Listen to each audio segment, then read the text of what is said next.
जम्मू कश्मीर के उधमपुर में जम्मू को श्रीनगर से जोड़ने वाली श्यामा प्रसाद मुखर्जी टनल में एक ट्रक में अचानक आग लग गई। टनल के अंदर हुए इस हादसे से वहां से गुजरने वाले लोग दहशत में आ गए, जिसकी जानकारी मिलते ही टनल मैनेजमेंट की टीम वहां पहुंची और आग बुझाने की कोशिश में जुट गई। टीम में शामिल लोग आग बुझाने वाले सिलेंडर की मदद से आग को काबू में लाने की कोशिश करते दिखे। इस दौरान ट्रक से धुआं उठता हुआ दिखाई दिया, जबकि हादसे की वजह से टनल से गुजरने वाली ट्रैफिक को भी रोक दिया गया। इस दौरान ट्रक के नीचे से आग की लपटें उठती हुई दिखी, लेकिन वहां आग बुझाने में जुटे कर्मचारी भी हार माने बिना आग बुझाने के लिए मशक्कत करते रहे और काफी देर की कोशिश के बाद आग पर काबू पा लिया। उधर रूस ने दावा किया कि उसके सैनिकों ने दुश्मन के ठिकानों पर ताबड़तोड़ हमले कर करीब 140 यूक्रेनी सैनिकों को मौत के घाट उतार दिया। ये हमले यूक्रेन के अलग अलग इलाकों में हुए और उसका जो वीडियो सामने आया उसमें रूस के सैनिक गोलों की बरसात करते दिखाई दिए और उनके निशाने पर थे यूक्रेन के सैनिकों के ठिकाने, जिन पर बरसे बारूद ने उनकी सूरत बिगाड़ के रख दी। रूस ने दावा किया कि उसके सैन्य ऑपरेशन में 140 से ज्यादा यूक्रेनी सैनिक मारे गए। Вечером 28 июля прямым попаданием разгромлен воинский железнодорожный. रूस की तरफ से जारी इस वीडियो में सैनिक कार में रखे लॉन्चर से भी गोले दागते नजर आए। उस कार पर Z निशान भी दिखाई दिया, जो इस जंग में रूस की सेना का प्रतीक माना जा रहा है। वहीं रूस की तरफ से जारी किए गए इस वीडियो में उसके टैंक भी आग उगलते दिखाई दिए। दावा किया गया कि उन्हें जंगल में यूक्रेन के सैन्य ठिकानों की जानकारी मिली थी, जिन्हें तबाह कर देने के इरादे से उसके टैंकों का एक बेड़ा जंगल में हुंकार भरता दिखा।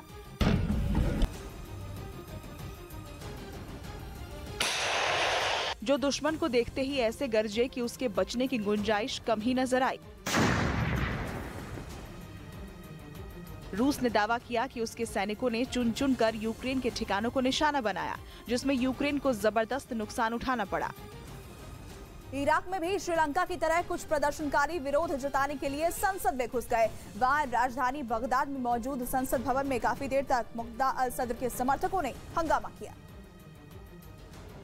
जो प्रधानमंत्री पद के लिए मोहम्मद शिया अल सुदानी का नामांकन किए जाने से नाराज थे और इसी बात का विरोध करने के लिए उन्होंने संसद भवन पर कब्जा जमा लिया।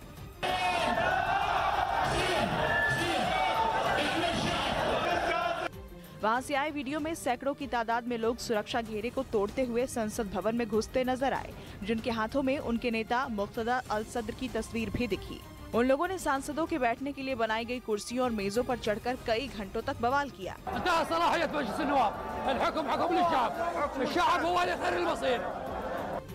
प्रदर्शनकारियों ने दावा किया कि उन्होंने एक हफ्ते में दूसरी बार संसद की सुरक्षा में सेंधमारी की और वहां जमकर नारेबाजी की, जो जानकारी के मुताबिक मुक्तदा अल सद्र के कहने के बाद ही वहां से लौटे। फिलीपींस की राजधानी मनीला से एक वीडियो सामने आया, जिसमें वहां कुछ दिन पहले आए भूकंप से मची तबाही दिखाई दी। असल में फिलीपींस में 27 जुलाई को जबरदस्त भूकंप आया था, जिसकी जद में आने से राजधानी मनीला की सूरत बिगड़ गई। वहां कई बिल्डिंगें तो पूरी तरह मलबे में बदल गईं, जिनकी चपेट में आकर सड़क पर खड़ी कारें महज टिन के डब्बे के अलावा कुछ नहीं बची। वहीं कुछ घर ऐसे थे जो भूकंप की वजह से रहने लायक ही नहीं बचे। किसी की दीवार टूट गई तो किसी की छत ढह गई, जिसके बाद उनमें रहने वाले लोगों को सरकार ने राहत शिविरों में शिफ्ट कर दिया। दावा किया गया कि इस भूकंप का असर करीब 130 लोगों पर पड़ा, जिनमें 5 की मौत भी हो गई। उत्तर प्रदेश के सहारनपुर में मूसलाधार बारिश की वजह से नदियां उफान पर है। यहाँ आसमानी आफत की मार स्कूली बच्चों और स्थानीय लोगों पर पड़ रही है। तस्वीरों में चारों तरफ सिर्फ सैलाब नजर आया। दोनों किनारों पर लोग उफनती नदी को पार करने का इंतजार करते दिखे। दरअसल तेज बारिश के बाद अचानक हिंडन नदी में पानी का जलस्तर तेजी से बढ़ने लगा, जिसकी वजह से स्कूल गए बच्चे फंस गए और नदी किनारे खड़े होकर पानी कम होने का इंतजार करते दिखे। वहीं नदी पर बना पुल भी सैलाब में डूब गया। बिना किसी डर के गाड़ी और मोटरसाइकिल सवार पानी के बीच से गुजरते नजर आए। उत्तर प्रदेश के हरदोई में अपनी प्रेमिका से मिलने गए प्रेमी ने उसके दरवाजे पर ही आत्महत्या कर ली। जानकारी मिलने पर मौके पर पहुंची पुलिस ने मामले की जांच तेज कर दी। यूपी के हरदोई की कहानी किसी फिल्म से अलग नहीं थी, जहां एक प्रेमी अपनी प्रेमिका से मिलने उसके घर पहुंचा और अचानक खुद को गोली मार ली, जिसके बाद अफरा तफरी मच गई और पुलिस को मामले की जानकारी दी गई। मुझे प्यास लगी तो पानी हाँ वही कोई बच्चा लेके ना इसने पिया तो ये नल पर गया, नल के तीर उसने काड़ा तमंचा फायर मार ली। जानकारी के मुताबिक कुछ समय पहले दोनों फरार हो गए थे, लेकिन थोड़े ही दिनों में वो वापस लौट आए, जिसके बाद मामला निपटा दिया गया था। लेकिन एक दिन पहले प्रेमी अपनी प्रेमिका से मिलने उसके घर गया और उसके घर के दरवाजे पर आत्महत्या कर ली। यूक्रेन पर रूस के हमले को कई महीने बीत चुके हैं, लेकिन यूक्रेन की जमीन पर चल रहा शह और मात का खेल लगातार जारी है। कभी रूस की सेना यूक्रेन के कई शहरों पर ताबड़तोड़ हमले करती है, तो मौका मिलते ही यूक्रेन की सेना भी पलटवार करने से नहीं चूकती।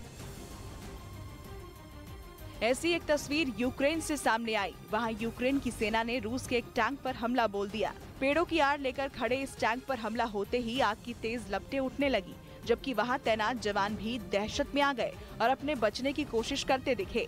यूक्रेन की सेना का ये हमला इतना सटीक था कि रूस के सैनिकों को बच निकलने का कोई मौका ही नहीं मिला और पूरा टैंक कुछ ही पलों में आग के गोले में तब्दील हो गया। पूरे टैंक से आग की भीषण लपटें उठती हुई नजर आई और कुछ ही देर में पूरा टैंक राख के ढेर में बदल गया। मध्य प्रदेश के सागर में लुटेरी दुल्हन को पकड़ने के लिए पुलिस ने ड्रामा रचा और अपने मुखबिर को दूल्हा बनाकर लुटेरी दुल्हन से शादी तय करवाई। लुटेरी दुल्हन को पकड़ने के लिए पुलिस ने ऐसा फैमिली ड्रामा रचा कि खुद लुटेरी दुल्हन भी चकमा खा गई और पुलिस के जाल में फंस गई। पुलिस ने अपने एक मुखबिर को दूल्हा बनाकर उसकी शादी तय करवाई।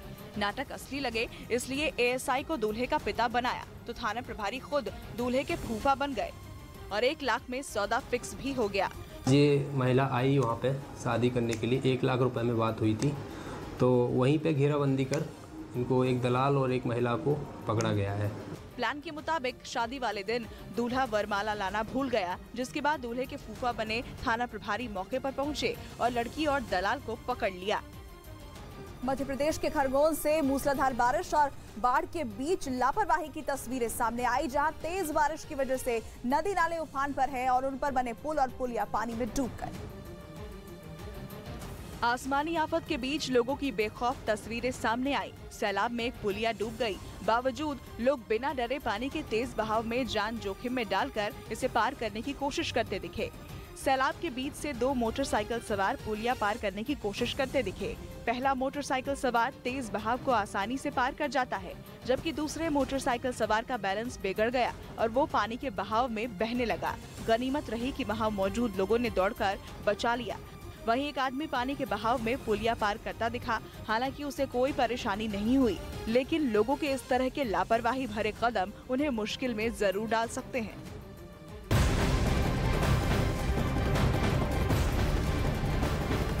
बड़ी खबर आपको बता दें, संजय राउत के घर ईडी की टीम पहुंची है। बड़ी जानकारी, पात्राचाल मामले में उनसे पूछताछ के लिए ईडी की टीम पहुंची है संजय राउत के घर। इस वक्त ईडी की टीम पहुंच चुकी है पूछताछ के सिलसिले में। इस वक्त की ये बड़ी खबर आपको बता रहे हैं, संजय राउत के घर पर ईडी की टीम पूछताछ के लिए पहुंच चुकी है। पात्राचाल मामले में उनसे पूछताछ होगी और इसी सिलसिले में ईडी की टीम इस वक्त संजय राउत के घर पर मौजूद है। इस वक्त की ये बड़ी जानकारी, बड़ी खबर आपको बता रहे हैं। संजय राउत से पूछताछ लगातार ईडी की चल रही है और इस बीच ईडी पहुंच चुकी है उनके घर पर पात्राचाल मामले में उनसे पूछताछ करने के लिए। उत्तराखंड के चमोली में मूसलाधार बारिश तीर्थ यात्रियों के लिए नासूर बन गई है। लगातार बारिश की वजह से इन दिनों बद्रीनाथ नेशनल हाईवे पर लामबगड़ बाजार के पास बहने वाला नाला उफान पर है और बार बार ये यात्रा बाधित हो रही है। तेज बारिश से उफनते नाले में यात्रियों से भरी एक गाड़ी फंस गई। ड्राइवर सैलाब से बाहर निकालने की हर संभव कोशिश करता दिखा, लेकिन लगातार कोशिश के बावजूद कामयाबी नहीं मिली। जानकारी मिलते ही मौके पर एसडीआरएफ और पुलिस की टीम पहुंची और गाड़ी में सवार लोगों को एक-एक कर सुरक्षित बाहर निकाला और फिर मशीन की मदद से गाड़ी को भी सुरक्षित बाहर निकाल लिया। बताया जा रहा है कि शुक्रवार को इसी जगह पर तेज बहाव में सड़क का 10 मीटर हिस्सा बह गया था, जिसे मरम्मत के बाद शनिवार दोपहर को खोला गया, लेकिन देर शाम को हुई मूसलाधार बारिश के बाद एक बार फिर से नाला उफान पर आ गया और देखते ही देखते नाले ने विकराल रूप धारण कर लिया, जिसकी वजह से सड़क क्षतिग्रस्त हो गया और गाड़ी फंस गई। बिहार में बारिश और बाढ़ का कहर जारी है। यहाँ कटिहार जिले में बड़ा हादसा चल गया। यहाँ गंगा नदी के कटाव में अचानक एक स्कूल का बड़ा हिस्सा समा गया। वीडियो में देखिए कि कैसे चंद सेकंड में गंगा नदी के कटाव में एक स्कूल का बड़ा हिस्सा समा गया और नदी किनारे खड़े लोग देखते ही रह गए। वहां मौजूद लोगों ने मोबाइल में वीडियो रिकॉर्ड कर लिया। गनीमत ये रही कि जिस वक्त स्कूल की इमारत ने जल समाधि ली, उस वक्त स्कूल परिसर में कोई मौजूद नहीं था, जिसकी वजह से जान माल का नुकसान नहीं हुआ और बड़ा हादसा टल गया। दरअसल शिक्षा विभाग ने बाढ़ की स्थिति को देखते हुए पहले ही स्कूल परिसर में कक्षाएं न चलाने का निर्देश दे दिया था। इसी वजह से सभी बच्चों की जिंदगी बच गई। घटना का वीडियो सोशल मीडिया पर वायरल हो गया। बिहार के मुजफ्फरपुर में तेज बारिश ने नगर निगम की पोल खोलकर रख दी। यहां कुछ देर की मूसलाधार बारिश में शहर में सैलाब आ गया। देखते ही देखते सड़क से लेकर पूरा डीएम दफ्तर पानी पानी हो गया। वीडियो में चारों तरफ दिख रहे सैलाब ने स्मार्ट सिटी की पोल खोलकर रख दी। चंद घंटों की बारिश ने राज्य के एक स्मार्ट सिटी के तौर पर विकसित किए जा रहे मुजफ्फरपुर शहर के विकास के दावों की पोल खोल दी। डीएम साहब के दफ्तर में नगर आयुक्त, एसएसपी सहित तमाम बड़े अधिकारी शहर की समस्याओं पर मंथन के लिए बैठे थे, लेकिन इसी बीच आसमानी आफत ने पूरे समाहरणालय को जलाशय में तब्दील कर दिया और जिला प्रशासन की तमाम गाड़ियां पानी में डूब गई। नगर आयुक्त, डीएम, एसएसपी और एसडीएम की गाड़ियों में पानी भर गया। पूरा प्रशासनिक अमला बेबस नजर आया। इस बीच नगर आयुक्त ने जल्द जलभराव की समस्या दूर करने का दावा किया। बहुत कम समय में बहुत ज़्यादा बारिश हुई है, इस वजह से पानी थोड़ा सा लगा हुआ दिख रहा है। आधे से 1 घंटे का समय देना पड़ेगा क्योंकि बहुत ही तेजी से बारिश हुई है। उसके बाद भी अगर जहां पानी लगा रहेगा तो हम लोग पंप्स और सुपर सकर मशीन के साथ भी तैयार हैं। वहीं शहर में जलभराव ने आम जनजीवन को अस्त व्यस्त कर दिया। लोग परेशान हैं। झारखंड के 3 कांग्रेसी विधायक पश्चिम बंगाल पुलिस के हत्थे चढ़ गए हैं। पुलिस ने तीनों विधायकों इरफान अंसारी, नमन विक्सल कोंगाड़ी और राजेश कच्छप को भारी मात्रा में कैश के साथ हिरासत में लिया है। पुलिस उनसे पूछताछ कर रही है। बताया जा रहा है कि तीनों विधायक एक ही गाड़ी पर सवार थे और पूर्व मिदनापुर की ओर जा रहे थे। इसी दौरान पांचला थाना इलाके में रानीहाटी मोड़ के पास गाड़ी की जब तलाशी ली गई तो उसमें भारी मात्रा में कैश बरामद किया गया। गाड़ी पर जामताड़ा के विधायक की नेम प्लेट लगी थी। पुलिस सूत्रों के मुताबिक करीब 45 लाख रुपए की गिनती हो चुकी है और गिनती अभी की जा रही है। वहीं विधायकों के भारी कैश के साथ पकड़े जाने पर कांग्रेस पार्टी बचाव की मुद्रा में नजर आई। प्रदेश कांग्रेस अध्यक्ष राजेश ठाकुर ने राज्य सरकार को अस्थिर करने की साजिश इसे करार दिया। देख रहे हैं पूरे देश में क्या चल रहा है और जिस तरह से आसाम सेंटर बना हुआ है, चाहे महाराष्ट्र की घटना देखिए, तो सारी बातों को अगर अब हम जोड़ के देखते हैं तो निश्चित रूप से ये दिखाई देता है कि सरकार को अस्थिर करने की साजिश है। अब ये तो जो विधायक पकड़े गए हैं वही बेहतर बता पाएंगे कि क्या है मामला, लेकिन घटना दुखद है, निंदनीय है। हम समझते हैं कि इस सारी बातों को हम लोग आज संकलन करके अपने आला कमान तक रिपोर्ट भेजेंगे और निश्चित रूप से जो भी कोई इसमें शामिल होगा वो बख्शा नहीं जाएगा। आप देख रहे हैं देश का नंबर 1 न्यूज चैनल। सबसे सटीक और भरोसेमंद खबरों के लिए देश ने एक बार फिर न्यूज 18 इंडिया पर भरोसा जताया। हम पर भरोसा जताने के लिए आप सभी का बहुत बहुत धन्यवाद। चैनल जो है आपके भरोसे पर उतरने में नंबर 1 सच की राह पर चलने में, आपके लिए लड़ने में नंबर 1 आपकी आवाज बनने में, जिसके पास है एंकर की टीम नंबर 1, जो है राजनीति के खेल से लेकर खेल की कवरेज में नंबर 1, आज तक को पछाड़ अब है देश का नंबर 1 न्यूज चैनल। तो देखते रहिए न्यूज 18 इंडिया। और अब बर्मिंघम से एक बड़ी खबर आपको बता दें, वहां मीराबाई चानू ने 49 किलो वेट कैटेगरी में गोल्ड मेडल जीत लिया। कॉमनवेल्थ गेम से जुड़ी ये बड़ी खबर आपको बता रहे हैं, जहां मीराबाई चानू ने देश का नाम रोशन किया है। उन्होंने गोल्ड मेडल भारत की झोली में डाला है।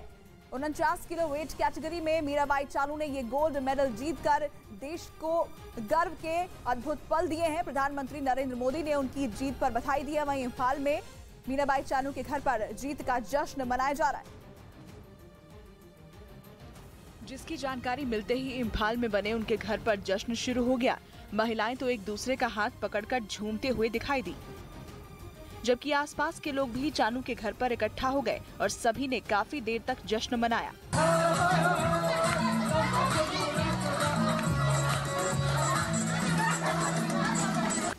मीराबाई चानू के गोल्ड मेडल जीतने के बाद कई लोग उनके घर पर बधाई देने पहुंचे। साथ ही उनकी जीत पर परिवार वालों ने भी जमकर जश्न मनाया। बहुत खुशी हूँ। टोक्यो की बात है, मैंने कॉमनवेल्थ गेम्स मेरा सबसे पहला कंपटीशन थी बड़ा, तो मैं इसमें सबसे इंडिया के लिए गोल्ड मेडल दिया है, तो मैं ये मेरे लिए बहुत ही खुशी की बात है। मीराबाई ने इससे पहले भी 2020 टोक्यो ओलंपिक में सिल्वर मेडल जीता था और एक बार फिर कॉमनवेल्थ में मीराबाई चानू ने गोल्ड हासिल कर तिरंगा लहराया है।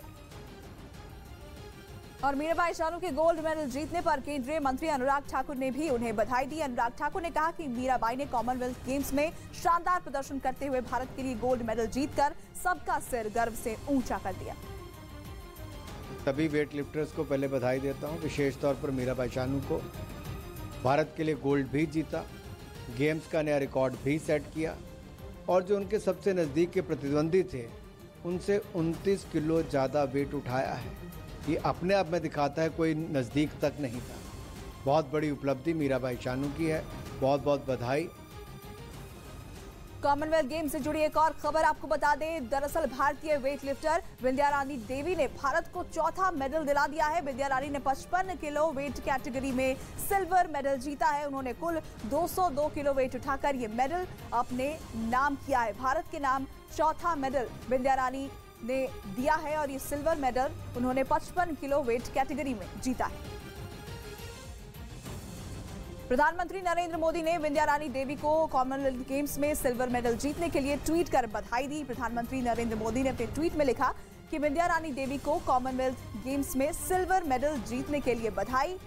ये उपलब्धि उनकी कड़ी मेहनत का फल है। उनकी जीत से हर भारतीय बहुत खुश है। मैं उनके भविष्य के प्रयासों के लिए शुभकामनाएं देता हूं।